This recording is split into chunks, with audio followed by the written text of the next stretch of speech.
इस समय Olympic games Paris में चल रहा है, जिसमें 200 देशों के लगभग 10,500 एथलीटों ने भाग लिया। ओलंपिक अन्य खेलों से इतना महत्वपूर्ण क्यों है और ओलंपिक का बिजनेस मॉडल क्या है या खुद कैसे पैसे कमाता है, और आज जो एथलीट ओलंपिक में गोल्ड मेडल जीतते हैं उन्हें कितना पैसा मिलता है और क्या क्या सुविधाएं दी जाती हैं, और इसमें सरकार का क्या फायदा होता है। सरकार गोल्ड मेडलिस्ट से करोड़ों कैसे कमाती है, आइए जानते हैं। देखिए, ओलंपिक खेल का इतिहास बहुत ही पुराना है। सबसे पहला ओलंपिक 1200 वर्ष पूर्व यानी 776 बीसी में आयोजित किया गया था, जिसमें दौड़, कुश्ती, मुक्केबाजी और रथों की दौड़ का मुकाबला हुआ करता था। उस समय जो एथलीट जीतता था उसे गोल्ड मेडल नहीं दिया जाता था। उस समय खेल के विजेता को मूर्तियों और कविता के जरिए प्रशंसित किया जाता था। लेकिन कुछ समय बाद ओलंपिक में तमाम सुविधाओं की कमी, आयोजन की मेजबानी की समस्या और खिलाड़ियों की कम भागीदारी से यह ठप पड़ गया और लोग इसे भूलने लगे। लेकिन बहुत सालों बाद 1896 में फिर इसे यूनान की राजधानी एथेंस में आयोजित किया गया था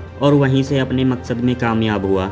जो 1896 में एथेंस में ओलंपिक खेल आयोजित हुआ था, उसमें सिर्फ 14 देशों के 200 लोगों ने 43 मुकाबलों में हिस्सा लिया था। देखिए, एक बात और बता दूं, इसका नाम पहले ओलंपिक नहीं था। ओलंपिया पर्वत पर खेले जाने से इसका नाम ओलंपिक पड़ा था। साल 1900 में पेरिस की मेजबानी में ओलंपिक खेला गया, जिसमें पहली बार सिर्फ 20 महिला खिलाड़ियों ने हिस्सा लिया था। तब ओलंपिक खेल की लोकप्रियता इतनी थी कि ओलंपिक खेलों के दौरान शहरों और राज्यों के बीच लड़ाई तक स्थगित कर दिए जाते थे। इस खेलों में लड़ाई और घुड़सवारी काफी लोकप्रिय खेल थे। ओलंपिक को हर 4 साल में आयोजित किया जाता है। भारत ने भी ओलंपिक के इतिहास में पहली बार 1928 में गोल्ड मेडल जीता था, लेकिन तब भारत ब्रिटिश भारत का हिस्सा था। देखिए, ओलंपिक बहुत बड़ा गेम है। ये 91% इनकम जनरेट करता है, जिसमें 61% ब्रॉडकास्टिंग राइट्स बेचकर इनकम बनाता है और 30% स्पॉन्सरशिप से कमाता है। 2021 में टोक्यो ओलंपिक जब समाप्त हुआ तब उसकी कमाई $7.6 बिलियन हुई थी। अगर हम उसे रुपए में कन्वर्ट करें तो लगभग 57,000 करोड़ रुपए की कमाई हुई थी। लेकिन IOC का कहना है कि अपनी इनकम का 90% खेलों को वापस कर देता है। हालांकि एथलीटों को सीधे तौर पर एक छोटा सा हिस्सा मिलता है, और हम सबको भी पता है आजकल इतना ईमानदार कोई नहीं है जो अपनी 90% कमाई दे दे।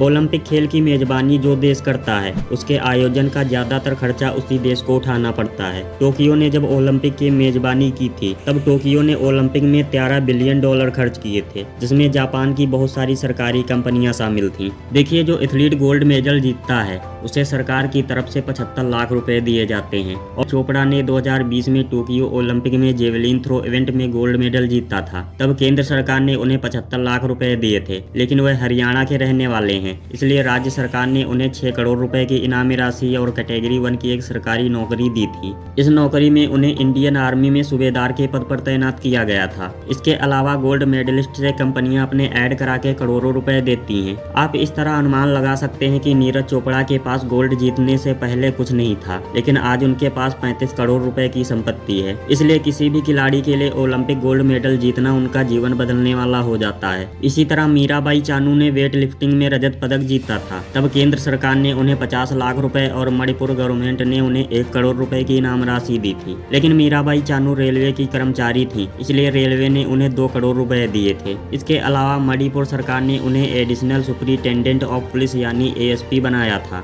इन सबको मिला के एथलीटों को बहुत सारा पैसा दिया जाता है, लेकिन गोल्ड जीतना इतना भी आसान नहीं है। वैसे अब की बार हमारे गोल्डन बॉय नीरज चोपड़ा ने सिल्वर मेडल जीता है, उसके लिए उनको बधाई तो बनती है।